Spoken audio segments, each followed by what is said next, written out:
items. You have entered the event on mute, so if you could remain on mute unless you're asking a question or engaging in conversation, that would be greatly appreciated. And as well, this event is going to be recorded, so it will be made available for you all afterwards. And we hope you enjoyed the wine and the food. And before I pass it over to Kelly, I'm going to share a quick video message from Jen Heisey, the Vice President of the Alumni Association.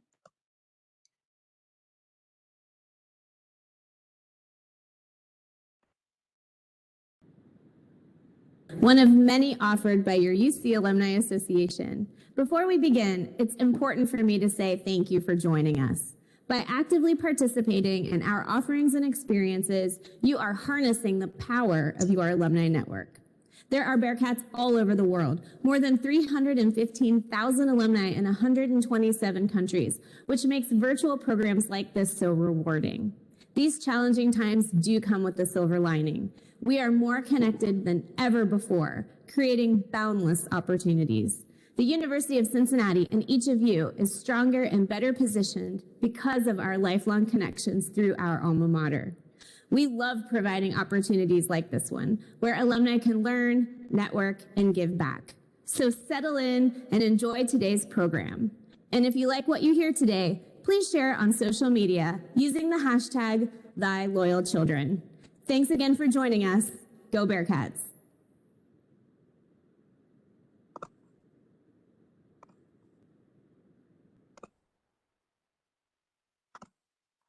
Okay, Kelly, I'll go ahead and pass it on over to you.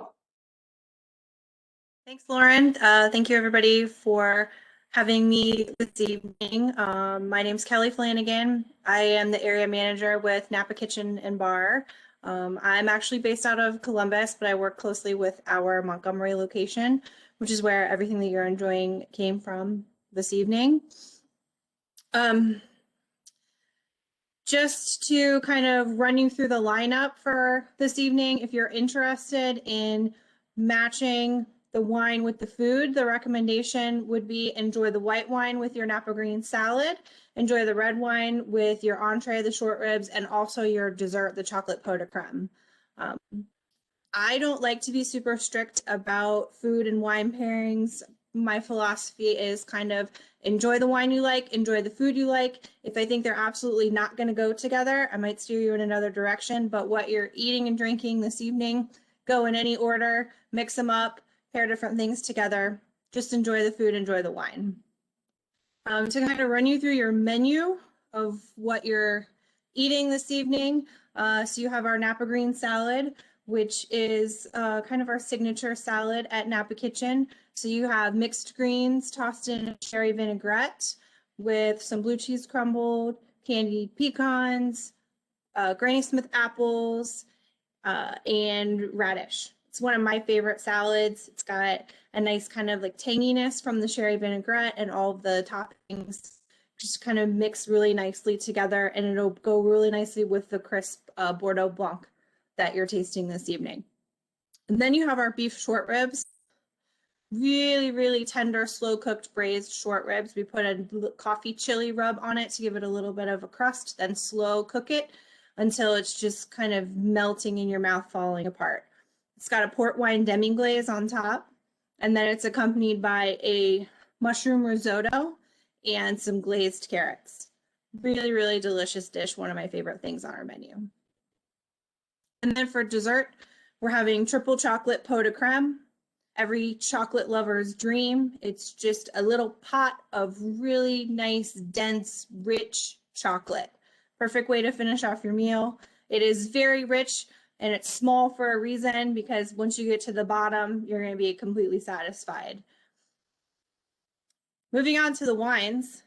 So if we start with the Bordeaux Blanc. So the Bordeaux Blanc comes from Chateau Lafresnel. It comes from the Entre-deux-Mers region in Bordeaux.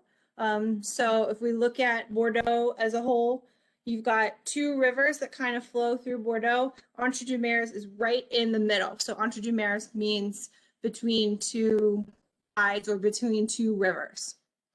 So it's kind of right smack in the middle there of Bordeaux.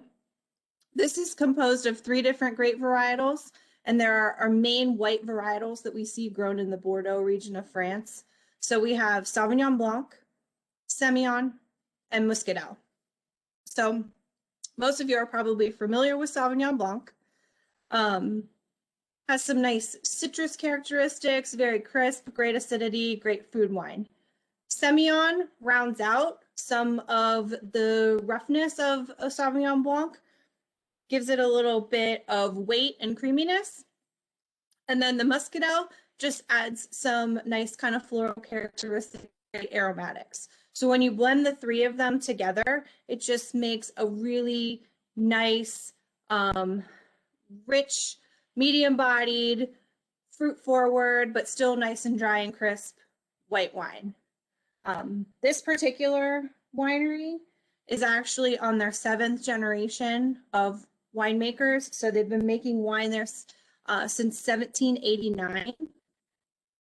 Her current winemaker, she's actually the first female winemaker in the family. So it took them 7 generations to get there, but they've finally got a woman leading the charge. This particular wine comes from about 20 to 25-year-old vines, so pretty young, but when we're talking in terms of white wines, vine age isn't necessarily as important. We're still getting some nice, really vibrant, beautiful fruit flavors out of this. Some great minerality, which comes from the clay and limestone soil that the vines are grown in. So you've got a great balance of beautiful fruit and nice clean minerality. And again, just a perfect food wine because it just kind of makes you want to have a second sip, a second bite, and keep going. So, sorry, does anybody have questions about the white? What do we think? Really quick question, just because I didn't get any heat up instructions. What are the instructions for the food? Oh, I'm sorry. Heat up instructions are pretty easy. You can put the short ribs, the risotto, and the carrots all in together. Cover it up so it doesn't dry out, but put it in your oven at about 350 for about 20 minutes and you should be good to go. Yes, now Would you say that this white Bordeaux is typical of a white Bordeaux? Yes, it is. Yeah, most white Bordeauxs we see are a blend of, they can actually are permitted to grow up to 5 different varietals in Bordeaux, but most of the white Bordeaux that we see is a blend of Sauvignon Blanc and Semillon, or with the 3rd varietal, the Muscadel, blended in. So it is very typical of what you would expect to find from your Bordeaux Blancs. The 3rd grape you mentioned, Muscat? Muscadel. So it is related to Muscat, or some of you are probably familiar with Moscato. So more of a honeysuckle, peach, apricot kind of characteristic. However, the difference between this and say a Moscato is this wine is fermented dry, so we don't get all that sugar and sweetness, but we do get some of those nice, beautiful fruit characteristics from that Muscadel.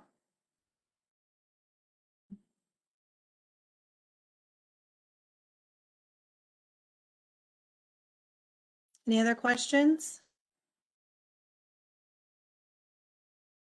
A comparable California wine to this?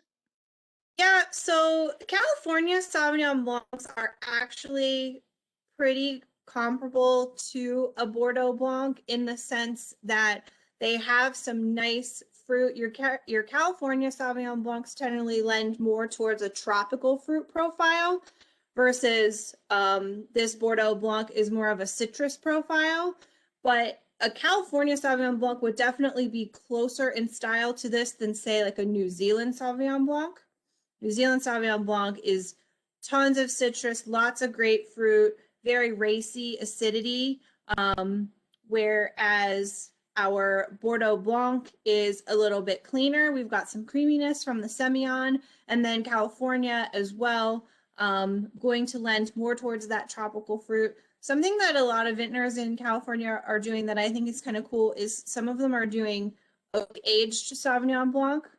So you get a little bit of toastiness in that. You get some richer body and some nice creaminess. So I think any kind of barrel aged Sauvignon Blanc that you're finding from California would be a nice complement to this Bordeaux Blanc that you're tasting today. So if you were going to pair the salad with a different white wine, would you suggest it to be the Sauvignon Blanc? Yes, yeah. If you couldn't find a Bordeaux Blanc, you wanted to pair with the salad, any kind of crisp white wine, Sauvignon Blanc would be an obvious one because there is Sauvignon Blanc in this blend. Pinot Grigio would also be nice. You could also do something a little bit different, like say a Pinot Blanc or even an Italian like a Vermentino. Any one of those nice, crisp, dry white wine that's got a good balance of fruit, but also some acidity and minerality. Is this wine on the menu at Napa Kitchen? This wine is not currently on the menu by the glass, but if anyone who's been to Napa Kitchen, or if you haven't, just to give you an idea of what to expect when you do go, we have over 500 different options of wine available by the bottle, and everything is displayed on a wall of wine that you get to kind of walk around and browse and take a look at to pick your bottle. So this particular wine is not currently on the list available by the glass, but it is on the wine wall of something that you could grab and enjoy by the bottle. And we do offer half-price bottles every Tuesday, as well as every day during happy hour from 3 to 6. So great value if you want to enjoy a bottle of wine.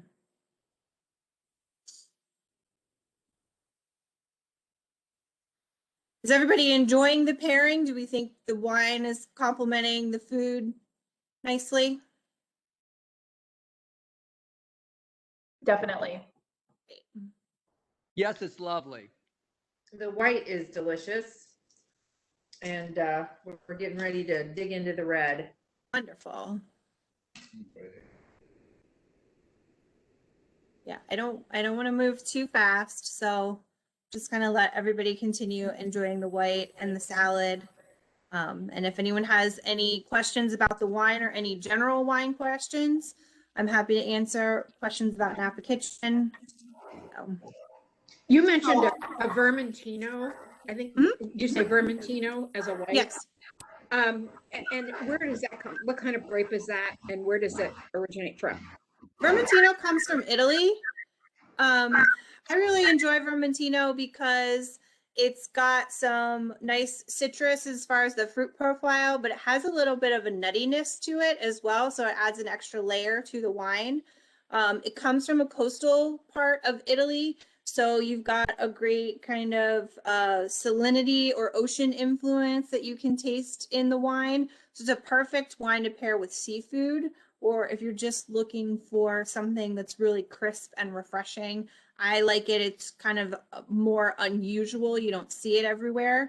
But it's a really fantastic white varietal if you're looking to branch out and something different than just your Pinot Grigio that we see everywhere. Okay.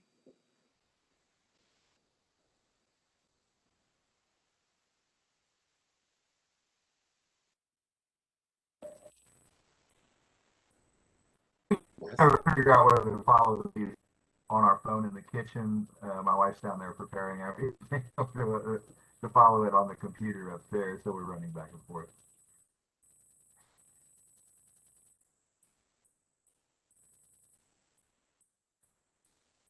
Sorry, Kelly? Yes. Can you hear me? Yes, I can. There's background noise here, so. You did not mention recommending a Chardonnay or a Chablis with this salad, and there is an oiliness to the salad that from the dressing that's good, that I think is cut through by this wine, that maybe a big oaky Chardonnay would clash, right? I mean, it's too much. So if you gave me the choice between a Chardonnay or a Chablis to pair with this salad, I would 100% go Chablis because it is more crisp. It's definitely drier. It's cleaner. But if you like to drink an oaky Chardonnay, I think that would be okay. And the reason being is not only you've got the oiliness in the dressing that you mentioned, which is a nice compliment, but you've got the creaminess of that blue cheese on there as well. So that's if oaky Chardonnay is something that you like to drink, I wouldn't steer you away from that necessarily. But if you were open to Chablis or oaky Chardonnay, I would definitely recommend Chablis.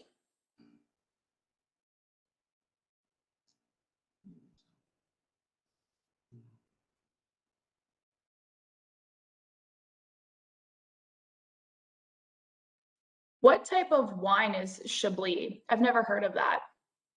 So Chablis is actually Chardonnay, but it comes from the region of Chablis in France. So the French make it really tricky for the Americans to know what we're drinking. They name their wines after the region where the grapes are grown. And they have specific laws of you can only grow certain types of grapes in certain regions. So if you're familiar with those laws, then you would know if you're drinking Chablis, you're drinking Chardonnay. Right now, we're drinking Bordeaux. So if you're drinking white Bordeaux, you know that it's some kind of combination of Sauvignon Blanc, Semillon, Muscadel. There's also 2 other varietals that they're allowed to put in there. Those are Lombard and Uni Blanc. We don't see those as much. If you were drinking a red wine from Bordeaux, you would know that it's a combination of Cabernet, Merlot, Petit Verdot, Malbec. And so you kind of figure it out as you go. But yeah, a lot of times if we're drinking wines from France, it doesn't tell us necessarily what the grape varietal is. But there is the grape varietal does correspond with the region that it comes from.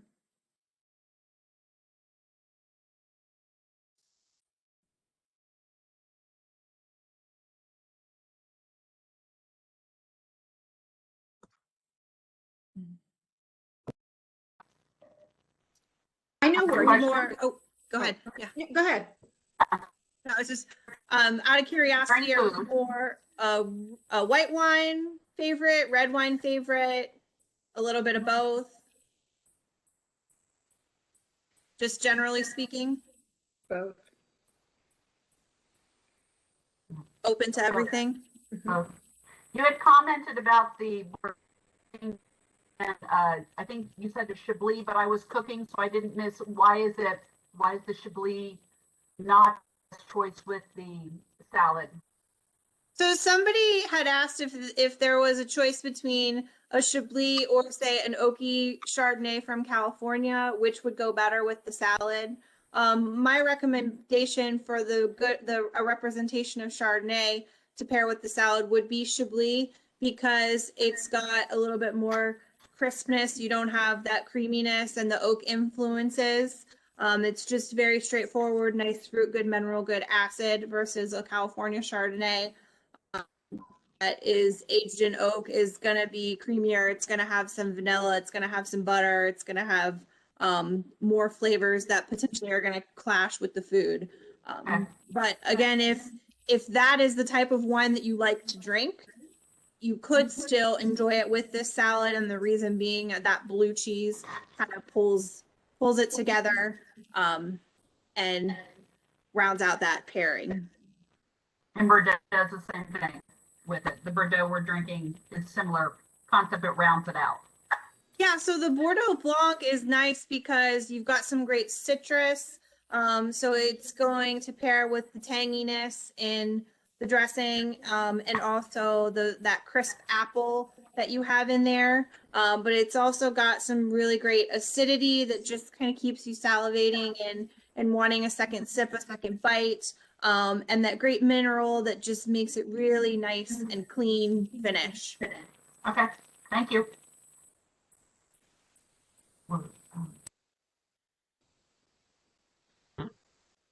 My Kelly, I was question, gonna ask you where Napa is in Columbus. I know where it is in Cincinnati because I live very close, but Great. in Columbus, I just wondered where it was. We have 2 Napa locations in Columbus. One is in Dublin and one is in Westerville. Oh, okay. so with a wine like this, I simply ask for a white Bordeaux, and then I distinguish it by the vineyard, the vinter. They're all called white Bordeaux. Yes. They're all called white Bordeaux, and they can be any combination of the permitted varietals. It's pretty safe to assume if you're getting white Bordeaux, it's going to be based with Sauvignon Blanc, and they're using the other varietals to blend in to round it out. So if you're a fan of Sauvignon Blanc, it's pretty safe to assume that if you order a white Bordeaux, it's going to share some of those characteristics because that's usually the base. But yeah, it does depend on the vintner, what kind of blend they're doing. It can also be 100% Sauvignon Blanc if they want. It could be 100% Semillon. We see those, but not as often. Most likely it is a blend of the different varietals.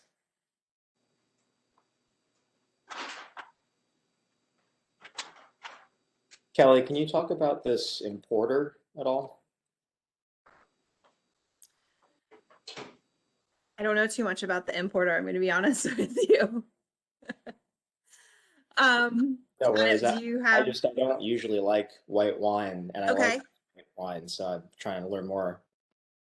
Yeah, so I would say if you don't typically like white wine and you're enjoying this one, then it would be pretty safe if you wanted to stick with this category of Bordeaux Blanc. If you wanted to branch away from this category of Bordeaux Blanc, then moving into a Sauvignon Blanc from the Loire region of France would be something that I would recommend, a Sancerre. Which also is from France, or some Sauvignon Blancs from California. I would not go to New Zealand because that's going to be very different from what you're drinking now, even though the grape varietal is the same. But you'd probably be pretty safe if you wanted to try any of those other styles if you're enjoying this wine. So in terms of wines around the world, obviously you're talking about New Zealand, but how about Chile or Spain or South Africa? I don't expect you to be expert on everything, but there's a way to look at grapes grown by latitude or soil, or does this kind of wine translate around the world?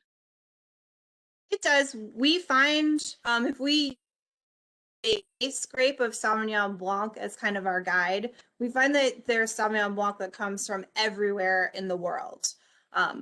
France does a great job in general with grape growing because their climate is relatively stable.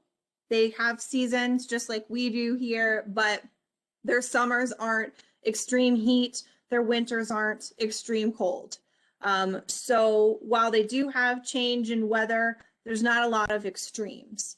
Versus if we were to go somewhere like New Zealand, we see some extreme temperatures in their summer, which influences the grapes differently. So that higher heat for longer periods, that's where you're getting that amped up citrus grapefruit acidity in that New Zealand Sauvignon Blanc that we're not seeing as much in this Bordeaux Blanc. If you go to Chile or Argentina, now we have altitude that plays into the picture as well. So higher altitude means more direct sun, and that influences the grapes differently as well, more so the red grapes than the white grapes, but it does impact the white wines as well. So climate is one of your biggest influences. How hot is it? How cold is it? What kind of balance in temperatures do we see? But then something that we see just in France is varied soil type. And we see this all over the world, but France is really cool because they've got such varied soil type in different parts of the country. So a place that's kind of what we would think of as close together, we're seeing very, somebody mentioned Chablis. We see a lot of limestone soil in Chablis. And so we get a lot of intense chalky minerality out of those wines. This particular area where these grapes are grown, it's more of a clay soil. So we get some of that mineral influence, but not as much. So yeah, you can attempt to grow any grape varietal in any part of the world that you want, but your weather is going to play the biggest influence in how it turns out. And so that's one of the really cool things about wine is you've got this same grape varietal of Sauvignon Blanc, but depending on where it's grown, it's turning out a completely different product because of those different influences.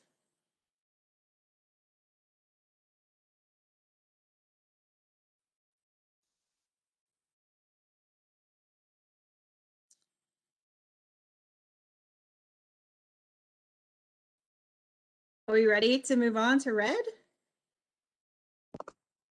I think so. Okay, great. So our red wine is coming from South America. So the winery is called Legado. This is one of their cuvées, or just they call it their winemaker's blend or winemaker's select. So your grape varietals in this one, we've got 40% Malbec, 40% Cabernet Sauvignon, and 20% Merlot. I would assume most of you probably have tried Malbec in a single varietal bottling before. Malbec is probably the most famous grape varietal coming out of Argentina. It actually is originally from the Bordeaux region of France. So if you're drinking red Bordeaux, Malbec is actually one of the varietals that is permitted to be blended in your wine. So a lot of people think that Malbec comes from Argentina. Its origins actually are the Bordeaux region of France, but Argentina kind of made it famous by bottling it on its own and not just using it as a blending grape. These grapes are actually grown in extremely high altitude. So I just mentioned altitude when we were talking about terroir. So extremely high altitude, if you, just to give you some perspective, your average altitude in Mendoza is about 2,500 feet, but they can grow vines up in the Andes and get as high as 5,000 feet. And just to give you a little bit of perspective, the average altitude in Napa Valley is 20 feet. So we're getting way up there in Mendoza. The higher you are, the closer you are to the sun, the more intense direct sunlight you're getting. And this is really impacting those red grapes in particular. The more intense direct sunlight your red grapes are getting, the thicker the skins become.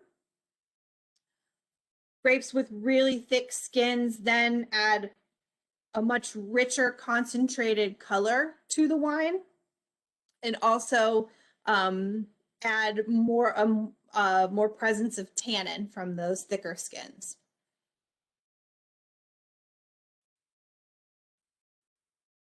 This wine's also relatively young. This is a 2019 vintage. So you get some great fruit. It's, got a lot of that nice dark berry, plum, blackberry, great fruit up front, but it's definitely got that presence of tannin because it hasn't had a ton of time in the bottle to necessarily mellow out. So it is a pretty big, bold wine. which makes it a great complement for your short ribs because you've got a nice hearty meat, port wine demi-glaze. So generally when you have more robust foods, you want a bigger wine that can hold up to it.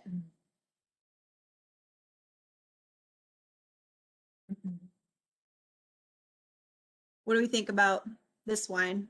First sips.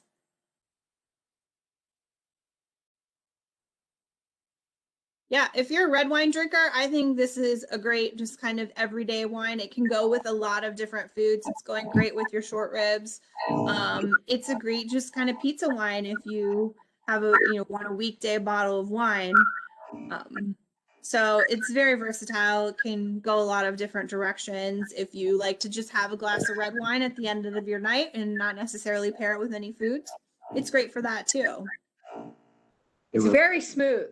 It's like it goes down very easily. Yeah. But I haven't tried it with the short ribs yet, so I'm going to go get my short ribs and see if it tastes any different. But it's good on its own. It really is. Well, yeah. Do the Argentinians, the three varietals that you mentioned, the Malbec, the Cabernet Sauvignon, and the Merlot, fairly traditional. Do they use any Cabernet Franc at all? Do they grow Franc in Argentina, and do they use that to in their blends, and do they do it in this particular region? Yeah, I've seen so many different grape varietals from Argentina. So the cool thing about a place like Argentina or even California is there's not any native varietals. So everything that they're growing is being transplanted from somewhere else. So I'm sorry, excuse me. I apologize. My daughter's calling me. Give me just a moment. I'm so sorry. What happened? Go ahead. Her daughter's. We all understand being a parent.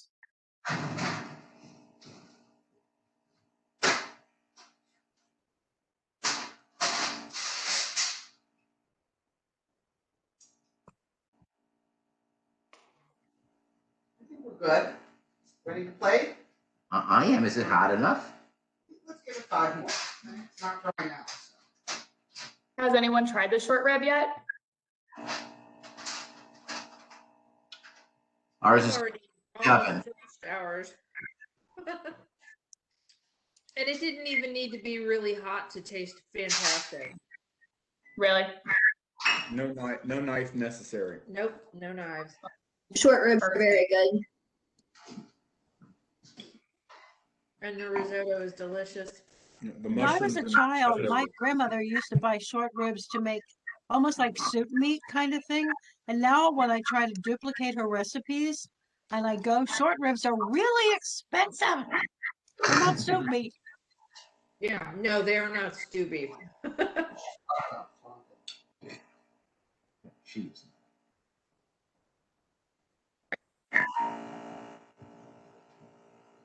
I apologize. I'm so sorry. We have a new young member joining us.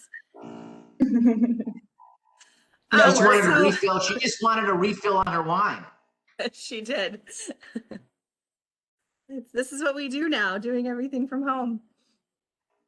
To finish up your question about the different varietals, I've seen everything coming out of Argentina. So I've seen Cabernet Franc, I've seen Syrah, I've seen Petit Verdot, Cabernet and Merlot that you're getting in this wine. They do a lot in South America, Chile more so than Argentina, with a grape called Carmenere. And that's another varietal that actually originates from France that was more of a blending grape, and they're doing as single varietal bottling. So what we see from a lot of these regions in the New World is taking grapes that were necessarily, they were more background players in other regions and making them into single varietal bottlings, or more prevalent in the blends, which has kind of made these grapes that have been around for hundreds of years more accessible, more popular with people who maybe weren't as familiar with them. Oh. This food is delicious. Yeah. Thank you. Now you can use it. Great. It's Love it to is. hear it. Yeah, These are that all sounds- things that we have regularly on our menu. So you can stop in any day or get carry out, and these items are regularly available. That sounded like an affirmation of the food. And just in general, how is Napa Kitchen surviving this strange time? Is there a lot of carry out? There is a lot of carry out. We're in an interesting location right there on the corner of Montgomery Road where we don't have a lot of easily accessible parking. So you kind of really have to commit if that's where you want to go. And we've been fortunate that we have a lot of return guests who are kind of keeping us afloat. We're also available on your delivery services, so DoorDash and Uber Eats, if you're ordering delivery. And we were very fortunate that towards the tail end of last summer, and we're also planning on doing again this summer, we were able to throw up some outdoor dining. So it was kind of a makeshift patio that the city allowed us to piece together. And that will be happening again this summer. So that is really helping us to be able to accommodate those guests who don't necessarily feel comfortable dining inside yet.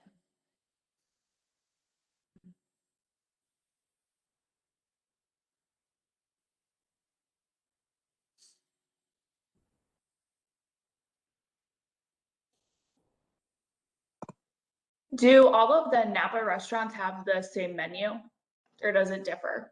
The menu is pretty similar from place to place. There are small differences, but the core of the menu is the same across each location. One thing that we do that I think is really cool is the wine program is unique to each location. So while you'll see some of those really popular wines that are going to be available at all of our restaurants, it's really tailored to what our guests in that specific area are asking for, what our staff is interested in, what they're selling. So there's not a set. A lot of times when you see restaurants that have multiple locations, there's a set menu. It's the same. Ours is not that way. So you'll see wines in Montgomery that you're not going to see in Dublin, not going to see in Westerville. And you know, the cool thing about what we do is we've got a huge variety of really nice selection. But if there's something that you want that you don't see, all you have to do is ask for it and we'll bring it in for you. So it's constantly changing, always bringing in new things, which is nice if you are someone like all of you guys who enjoys just trying new wines. Do you do tastings and flights? We do offer flights. Those are regularly available on the menu. So our flight is composed of 3 different wines, and you get a smaller pour of each one. So one flight is actually equivalent to 1 glass of wine. So if you wanted to come in and try 2 flights, you get to taste 6 different wines, but you've only had 2 glasses of wine. So it's nice because it's broken down a little bit smaller, allows you to try more different things. We have been hosting virtual tastings. So we've been doing about 1 virtual tasting a month. And while I love to connect with people in the restaurant, I would say the great thing that we've been able to do through the virtual tastings that we can't always do is we can have hosts, winemakers, winery owners, people that don't necessarily come to town that we can physically get in the restaurant. So we get to talk to the people who are really behind making the wines that we're tasting, hear their take on it, ask them questions, find out all the cool information about the wines. So that's the one perk to virtual tasting that we don't get to do when we have the in-restaurant tasting.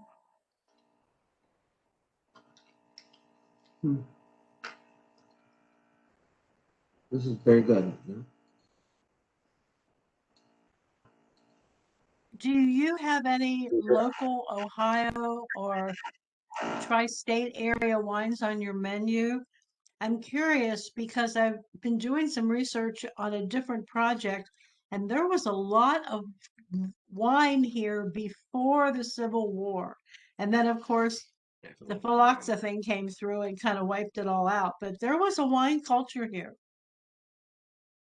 Yeah, we don't have too much Ohio wine in the restaurants, simply because there unfortunately is not a huge demand for it.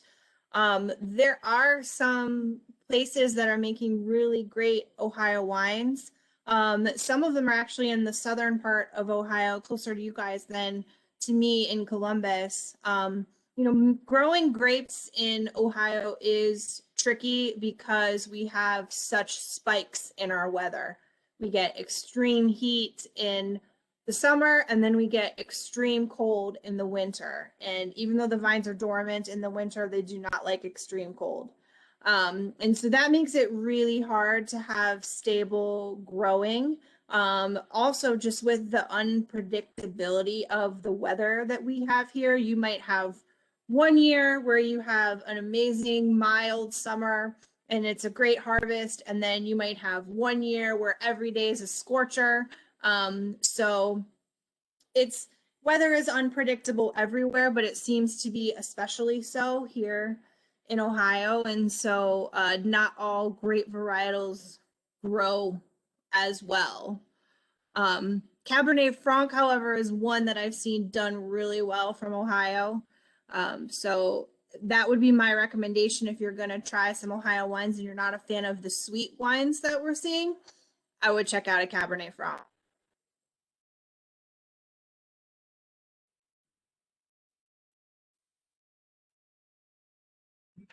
If anybody is like interested in the Ohio winemaking culture, because like we did used to have such a huge culture, there's a place called Skeleton Root in OTR that is a winery, full working winery, and does like a throwback to Cincinnati's winemaking history. Just wanted to put that out there. Has anybody had a red wine called Norton? It actually is indigenous to this country under different names, and it's really dark red. I've had the Norton. When my daughter lives in Washington, D.C., and when she got married in 2015, we were doing, for her wedding, we did local beers because they had several breweries that they liked. And so we brought those in. And then for the adults, we brought in wine. And so DC doesn't really have wine. So we got, we featured Virginia wines. And one of the wines that we had, because it was very unique, was a Norton wine from Virginia. And we got it from the Horton Winery. I don't know if you've ever heard of that, Kelly, but it's known as the Horton Norton. And it's one, I mean, if you ever have a chance to get a Horton Norton, it's very, very good. That was like my favorite Norton wine. Has anybody taken advantage of the Kentucky Wine Trail? They have some wineries. Actually, there's quite a few of them right around the intersection of I-75 and 71. There's a number of them right in that general area. They're producing some pretty good wine out of there. Elk Creek, Brianza is another winery that's in that area, and they're making some pretty good stuff down there. And they are growing some Cabernet Sauvignon and things of that nature. They're not bad, and it makes for a nice afternoon if you want to go check that out. Well, like many people, I'm getting really bored, and I'm planning trips, and I'm hoping to go to this winery in Augusta, Kentucky.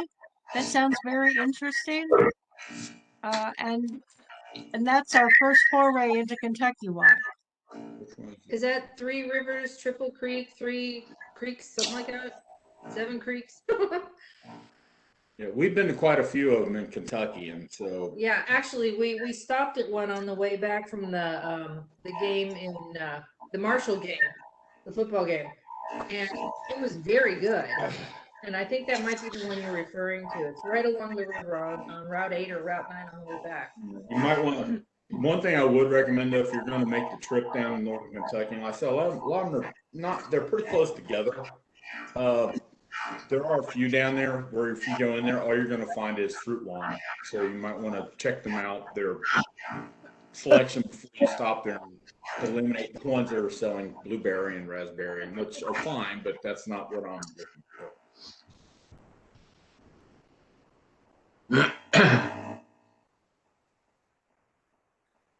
I know that France is kind of like the premier, but it is kind of fun to travel around the United States and find places where people have adapted the grape variety to the soil and the climate. So we've had some interesting wine in North Texas and in Missouri and in Virginia. I mean, they don't claim to be world class, but they're fun. Has anybody out there been to the Temecula Valley in Southern California? Yeah.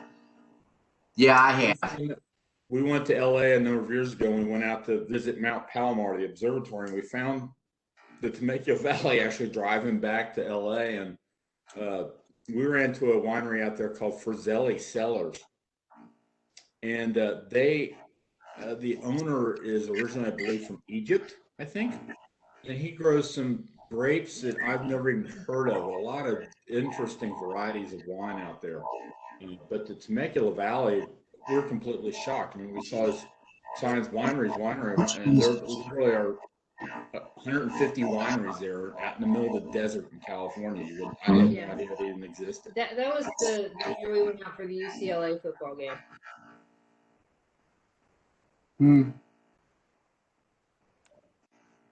Yes, our son-in-law took us there, and we were just stunned about in the Temecula Valley. I'd never really heard of it, and the wine was pretty darn good. I agree. The wine was actually, I was very surprised. It was very good.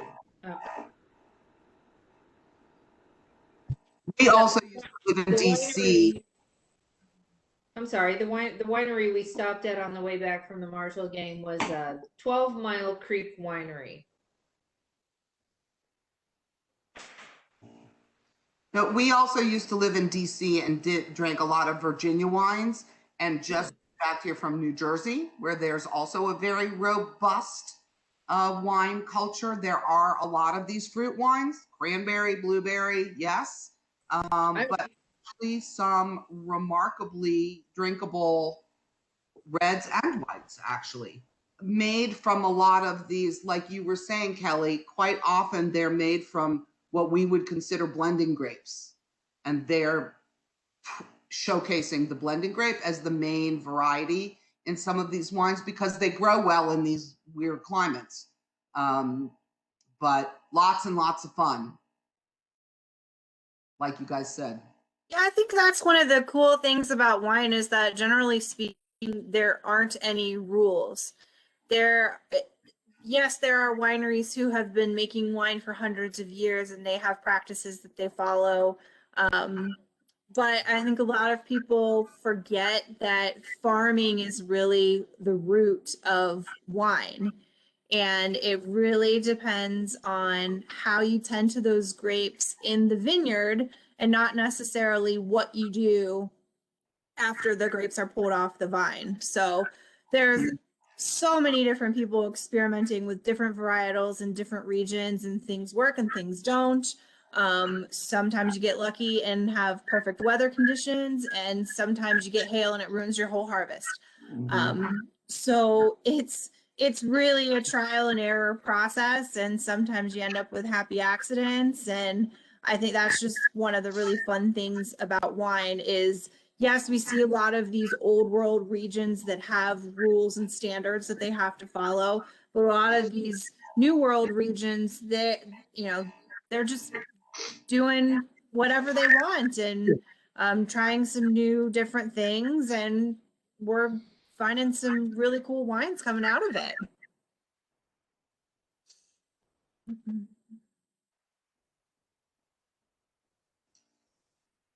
I think one of the most important lessons we have learned is how blended wines sound like, oh, you have to blend it. But they're able to blend things to make consistent flavors and delicious stuff. And everybody blends their bourbons, so why not blend your wine?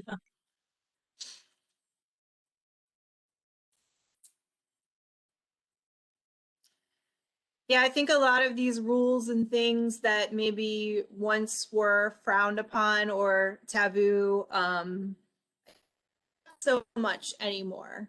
I mean, we use Italy as an example, Italy has been making wine for thousands of years, and they have their set regions and strict rules for what grapes you can grow. And if you want to label it as reserve, it needs to have this much age on it and all of it. And then one day, someone in Tuscany decided that they wanted to grow Cabernet Sauvignon.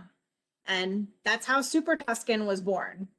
And the first Super Tuscan is actually one of the most sought after wines that comes out of Italy now. And it all started as something that was just labeled as an IGT, which basically means, it's Italian table wine, because it didn't follow the rules of the region.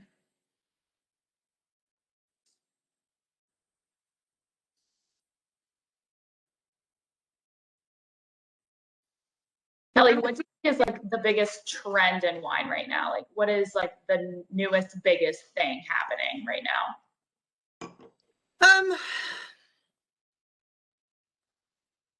Trying to think what I see. I mean, something that I see that's maybe not necessarily new, but I'm still impressed and surprised about every year is the growth that I see in the rosé category.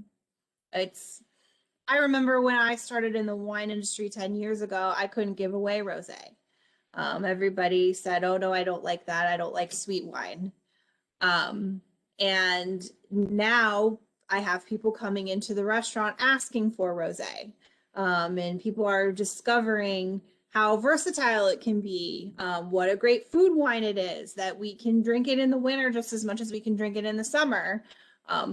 But it's pretty incredible that it's taken such a long time to catch on, and it's still catching on. People still see pink wine and they think white Zinfandel. So it takes a while for these ideas to catch on and for people to really understand. But I would say, another big trend that I see is just this increased interest in exploring new wines. It's not anymore just people coming in and say, I want a glass of Pinot Grigio or I want a glass of Cabernet. It's now people saying, this is the kind of wine that I like. What should I try that's new? And I love that. And I think it's great because that's how we discover new wines. It's how we discover new varietals. And, just like we don't want to eat the same food every day, who wants to drink the same wine every day? And there's so many different wines out there, but it's really scary to walk into a wine store and pick something off the shelf and feel comfortable about your decision. So I understand why people stick to what they know, but it's also really fun to see people who are willing to be adventurous and try new things. When I was in college back in the last century, I spent my junior year in France, and I lived with a family that lived in the Loire Valley. And so every night, I was 19/20 at the time, and we had wine for dinner every night. And so I drank a lot of rosé when I was over there. And then I came back to the US, and I literally could not find rosé. And so I stopped drinking it for like 30 years. And within the last 2 or 3 years, like I can find rosé again. And I love the rosé from the Loire Valley. I think it really is some of the best that I've drunk. But it's really funny how it was a big thing over there, but in the US, you virtually could not find it until just recently. Maybe, I don't know. or at least I couldn't find it until maybe like the last 4 or 5 years that it's become more popular. Yeah, I would say there's a pretty good chance now that any wine store or grocery store, you're going to be able to find some, and some quality ones too. But also too, a lot of restaurants that you go to now are going to be offering a rosé by the glass, which rosé is a great restaurant food because it goes with almost every single kind of food that you could come up with. So if you don't want to be pigeonholed into a specific wine to go with your food, rosé is a great way to go because it's so versatile with your food.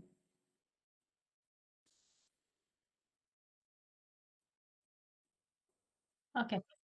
Nancy, if you are old enough, when I was a child, there was a rosé that was sold in a brown crockery kind of thing. I think it was called Lancer's Rosé, and it pretended it was from Portugal. And that was one of the first wines I ever bought on my own. Matus. Matus was his And well. Matus. I do remember that. I'm Well. old enough. Yes, definitely. I'm old enough. And I do Matus. remember that. Yes. Yes. But I haven't seen that. Which in came in years. also. Sorry. No, go ahead. At the same time, we drank Matus, which also was in a brown bottle, but it was round. Mm-hmm. And you could buy it when you were 16. Yeah. Are you sure it In was pony a brown kegs bottle or all brown over town. bag? Where were you living where they let you buy wine at 16? Near any pony keg in Cincinnati. They had it in a brown bottle and they put it in a brown bag. I know, it's amazing what you drink when you're just barely legal. I could only find like Boone's Farm. Right. You Oh my still God, can find them. I drank a lot of Boone's Farm too. When I was a teenager, we had a lot of 3-2 beer in my dad's basement. Yeah, and Reuniti. Reuniti. Yeah. Holy smack. Reuniti's making a comeback. Well, yeah. Hopefully they're I'm not making encouraging better you to wine. go out and buy some. That is what I see in the industry. It's making a comeback, and they're marketing it to college students. Of course. That's a big surprise. Not. Reuniti on ice is nice. Oh, there we go. You got the advertising. All right. Has anyone ever tried a dry Lambrusco? Oh, Jesus Christ. Lambrusco that's not Reuniti actually is a very, very cool wine. So I would encourage you, if you're interested in trying something different and new, see if you can find a dry Lambrusco. A Lambrusco that's not Reuniti.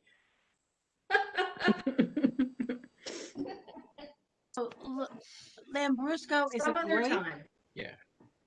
Yeah. Yes, Lambrusco is a grape. Our wine expert lady, we have been told years ago that number one, nobody drinks their parents' booze. So if your parents were cocktail people, you're a wine person. But then also people tend to start out with sweet wines, and as they mature, their tastes evolve, and they like drier wines. Would you find this to be so? Yeah, I think that's absolutely true. Sweet wines are very easy to start with. That's why we find that Moscato is so popular, because it doesn't even, it's so sweet.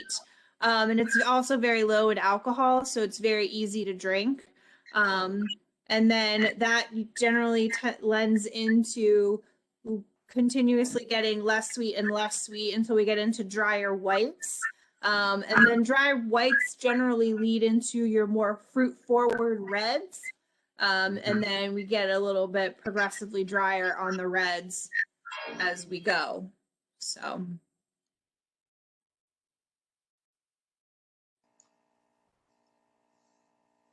How did you become a sommelier? What led you to becoming one? So so our company actually originated with a concept called the Wine Bistro, and we opened our first location in Columbus 11 years ago. I joined on as we were in the process of opening the second location. So that was about 10 years ago. I have a background in restaurants, but not wine. So when I joined the wine bistro, I knew nothing about wine. So over the course of 10 years and just the work that I've been doing with the wine bistro and Napa Kitchen, it's a lot of tasting different wines, talking to the people who sell the wine, the people who make the wine, and just gradually building this library of knowledge. But I would always say that the best way to learn about wine is to taste it. And I'm in a really unique and fortunate position that I'm able to taste wines without having to go to the store and buy a whole bottle or go to a restaurant and buy a flight or a glass or things like that. That I'm able to taste these wines as part of my work. But it really, it's a very interesting and unique experience to just, if you take the wines that we're tasting tonight, to taste a Bordeaux Blanc next to a Sancerre, next to a California Sauvignon Blanc, next to a New Zealand Sauvignon Blanc. You may have tasted all of those wines at some point in time in your wine discovery, but to taste them all at once side by side and really understand the differences and the uniqueness and the different characteristics that in my opinion is how you really learn to understand wine.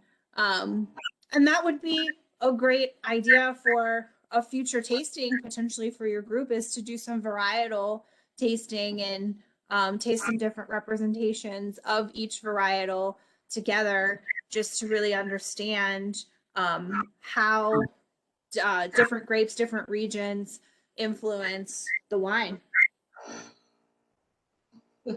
Many years ago, when we were, like I said, in DC, we went to a Virginia winery where we went to a component tasting. Do they still do component tastings where we tasted like distilled water with sugar, with tannic acid, with acetic acid, with all the different flavors that you're looking for in wines? And it was really, really eye-opening. And also then we tasted a bunch of wines which we rated on what we liked. And then we did a food pairing. And the wine that we did not like by itself, and I don't just mean we, I mean the whole group, the wine that was the least popular by itself was the wine that went with the food the best. And we tasted smoky and spicy and sweet and all different kinds of foods. And one wine went with everything that was the wine nobody liked.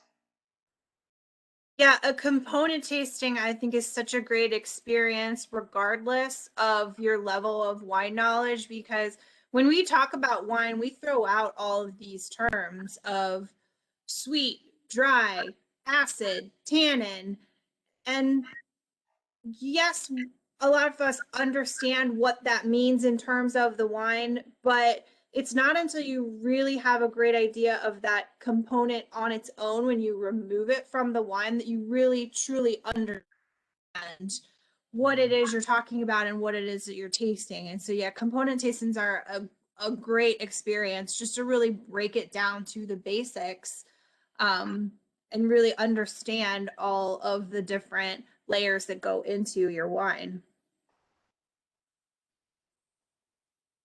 All right, take us through our red wine. Describe it from your point of view in terms of the nose and then the front and then the finish. So I would, if I had to pick a word to describe this wine, I would say I would call it fruit forward. I think it's got a really beautiful bouquet of some nice red fruit, but also some floral characteristics, like maybe some rose petal.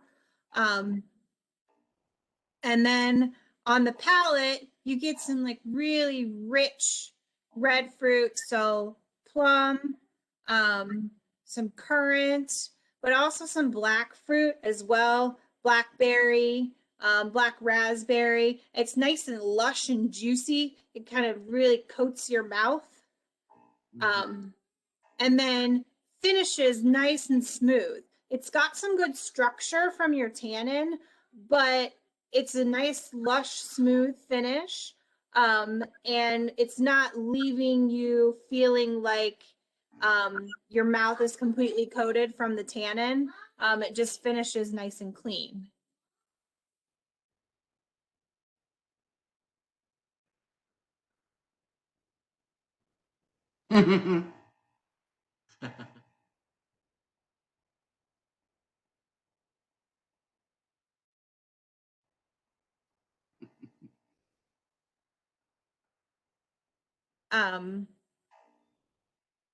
But I'm curious to hear your opinions. Well, do you agree, disagree? That's a cool thing about wine is we all taste different things. So just because I taste one thing doesn't necessarily mean that you're going to taste the same thing. And if you don't taste the same thing as me, it doesn't mean that either one of us is wrong. Just means that we taste different things.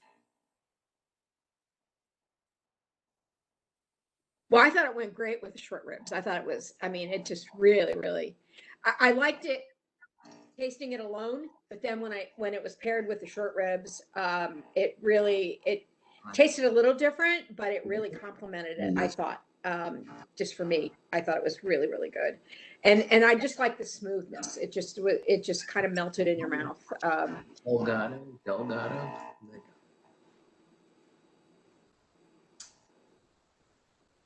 Nancy, Has anyone try tried it it with with the some chocolate? dessert. Yeah, if you haven't tried the red wine with the chocolate, make sure you do that. I thought the red wine was very velvet smooth. It honestly just, for lack of better words, just glided over my tongue. It was a very velvet taste to it. Yeah. Word of warning, don't try the chocolate with the white wine. It didn't work.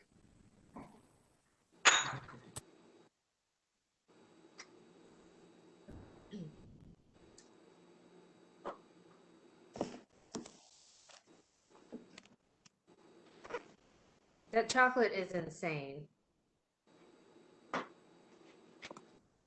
The chocolate is very good. Like 2 spoonfuls, and Yes. we were like, done. Give me another glass of wine to wash it down with. Yes.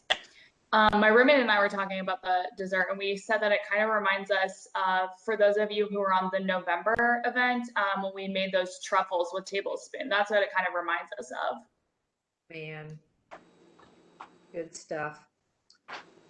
But yes, the chocolate with the white wine did not work well. Mm-hmm. I just, try it with one, try it with the other, see what you think. Yeah. And so good with the red. Yes. So good. Yeah, like Nancy said, I like the red by itself with the short rib, but I think it's been my favorite with the chocolate. Yeah. It's funny, I didn't really, the red is very good by itself. I didn't care for it with food. For some reason, there was a sharpness to it that, I just preferred to have it separate. Yeah. I know, it's just me. We all have different palates, right? Exactly. But Malbec is one of my favorite wines. So the overall flavor of this is wonderful. Yes. Our oldest granddaughter just turned 21, and she was at our house, and we were drinking some red wine, and we gave her a taste with chocolate. And that was sort of our introduction. Hello, this is yummy together. Cherry chocolate. Have a cherry cordial with some red wine. Nom, Yes. nom. Yeah. Actually, the first time I was out in Napa, that was what one of the wineries did when we did a tasting, is they gave us a piece of cherry chocolate with some of the red wine. Oh my goodness, so good. Mm-hmm. Now you know why wine and chocolates are so special at Valentine's Day. They go together just naturally.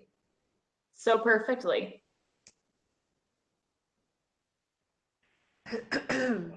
but I can see, you know, now that we've tasted both of the wines, the white would be something I would be more inclined to enjoy. Oh, I don't know, on a summer day on the deck. You know, it's just kind of dry and refreshing, very clean flavor.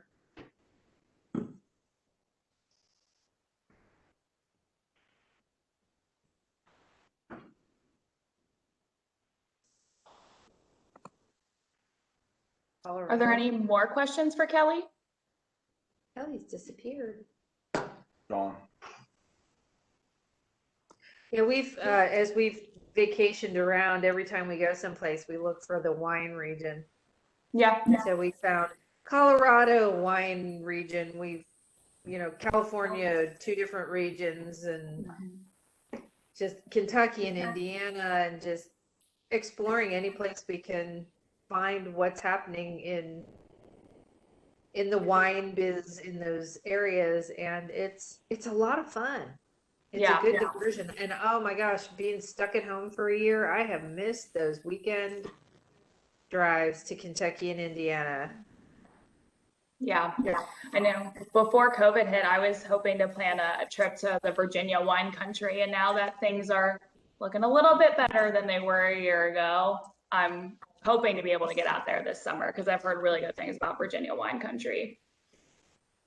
Lauren, before you go, make sure you contact me, because we spent a year before my daughter's wedding going to winery to winery to winery to pick out like 3 wines. So it was a quick excuse to go to a winery every weekend. But you will be my first contact. Yeah. I'll go with you. Perfect. Kelly, yeah, my brother lives in the Lewisburg area, and they have a really nice winery there. Very nice. Kelly, I have a question. I know you said earlier that Ohio wine is kind of hit or miss. How do you feel about Michigan wine? I have family in northern Michigan, and there's a huge wine culture there. So I honestly, I haven't tried too many wines from Michigan. Most of my experience with Michigan wine is more the fruit wine, so made from everything but grapes, which honestly, those are quality wines. They're nicely made. It's just a whole different category from what we're used to, wines made from grapes. And then I will say my really only other experience with Michigan wine is, and I can't tell you what part of Michigan it comes from. There is a sparkling rosé that somebody in Michigan makes, and it's called Sex. And I don't know why they named it that. I think, you know, there's kind of, someone told me the story about how people come into the bar and say, I'll have a glass of sex, and they thought it was cute and catchy. I'm not always a fan of the catchy names, but it was actually a really quality, well-made wine. And if a wine has bubbles in it, I'm gonna drink it. That's one of my personal preferences, but that particular wine was a really nicely made sparkling rosé. So unfortunately, those are my limited experiences with Michigan wine. I have been told that Michigan is trying to do Rieslings, that they're very similar in latitude to Germany. Yeah, I think Riesling would do well in Michigan. You know, the interesting thing about Riesling is that you can pick it when it's underripe, and you can leave it on the vine all the way until you have frost and the grapes are freezing. That's how you make ice wine. So, you know, because Riesling can get such a high sugar content, the longer it hangs on the vine, it can stay on the vine for longer. So actually, you know, in Germany, where Riesling is most well known, they have different times of the season where they designate that they want to pick the grapes depending on how they want their finished product to turn out. And, you know, I love Riesling. It's so versatile. You can do so many different things with it. And, you know, one of the coolest things about it is you can pick it at these different times for different sugar levels, but then you can ferment it for a short period of time, for a long period of time. So you can pick it all the way at the end when the sugar is the highest, but then you can ferment it for a long time and ferment it completely dry. But it does do better in the kind of more cooler climates, or, you know, again, like you can freeze it on the vine, and that's how you make ice wine. So I would see why Michigan would be a good place for Riesling. So Lauren, I have to ask, I saw you taste the chocolate with the white. I did. Yeah. After you said it, we were like, well, we're just going to try it. Yeah, we did not like it. It just doesn't go. No. Definitely red with the chocolate. Yes. Yes. Yeah, if you wanted to do the Bordeaux Blanc with a dessert, I would do maybe, you know, like a strawberry shortcake might be good, or some type of fruit tart, or anything that's got citrus. You could even do cheesecake. It might be a little bit too rich, but better option than the chocolate if you wanted a rich dessert with your Bordeaux Blanc. David, who's hovering off camera, suggested key lime pie with that. Key lime pie would be a great one. So we're getting ready to put key lime pie back on the menu at Napa. So yum yum. We lived in South Florida for a couple of years and sort of stole a few recipes and developed a really, really good homemade key lime pie recipe. It's been a while since David made it, but easiest yum, pie in yum, the world yum. to make. It would actually match Robert's shirt there. Actually, no, it's a little more yellow than your shirt.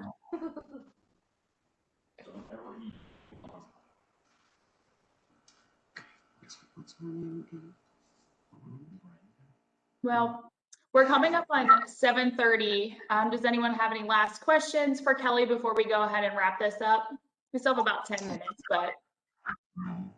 Lauren, when we can all actually get together in person, it's on the list, we should have a component tasting. Yes.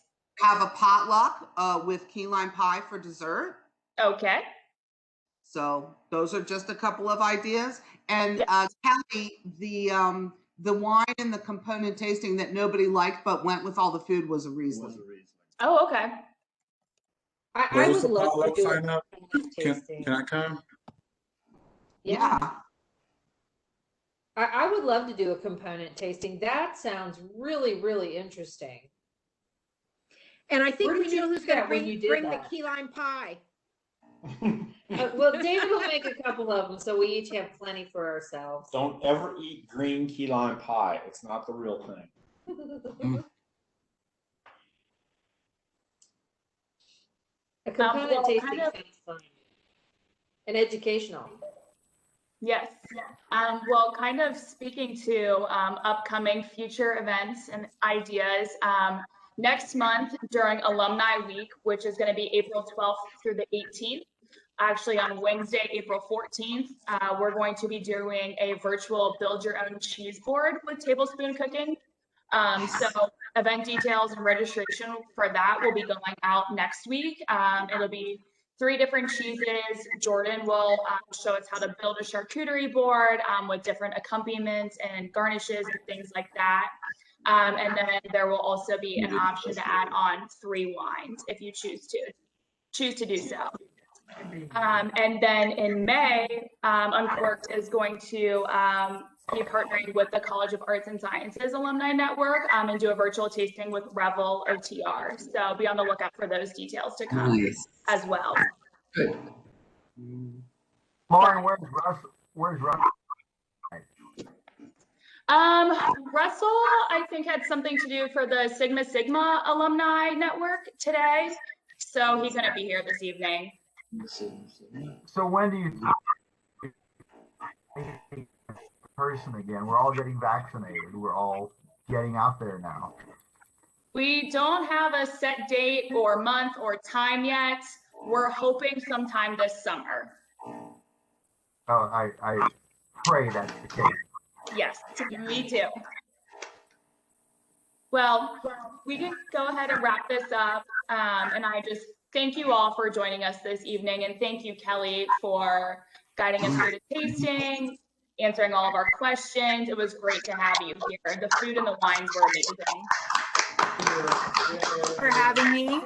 And hopefully we'll see some of you in the restaurant or when you feel comfortable, of course. If hopefully, Lauren, if you don't mind, if I do a little plug here for Napa. Yeah, go for it. If you're interested in joining us for any of our virtual tastings, and we are just starting to do some in-person events, if you go to our website, napakitchenandbar.com, and sign up for our newsletter, we'll send you all of the information about what's going on. So if you're interested in doing any wine events with us, we'll keep you posted on what's happening. Okay, thank you. Thank you all so much for joining us. Have a great night. Bye. Thank you. Bye. Thank you. Bye.